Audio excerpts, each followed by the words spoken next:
एक गांव के कदीम और नेक दिल दादाजी रहते थे।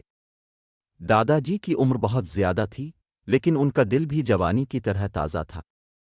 उनके चेहरे पर मुस्कान कभी नहीं गई थी और वो हमेशा छोटों की मोहब्बत में खुश रहते थे। गांव के बच्चे भी दादाजी को बहुत पसंद करते थे। हर दिन स्कूल के बाद बच्चे दादाजी के घर आकर कहानियां सुनते और खेलते थे। एक दिन बच्चों ने दादाजी से पूछा, दादाजी, अब की उम्र बहुत ज्यादा है, फिर भी आपकी आंखों में नवाजिश बरकरार है, कैसे?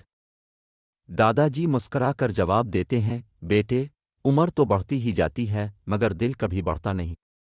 अगर आप दिल से जवान हो तो उम्र की कोई अहमियत नहीं पड़ती।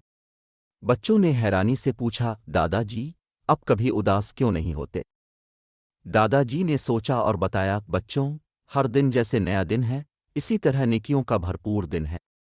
और जब भी मैं तुम्हारे साथ होता हूं, मुझे बहुत खुशी होती है। गांव के बच्चे दादाजी के जवान दिल को देखकर महसूस करते कि दिल की बड़ी अहमियत है। उनको समझ में आया कि उम्र की तादाद से ज्यादा अहम है कि हम दिल से किसी की मदद करें और अच्छाइयों की तरफ बढ़ें। इस दुनिया में दादाजी की कहानी हमें ये सिखाती है कि दिल की खूबसूरती और नेकियों की बहा लेने वाली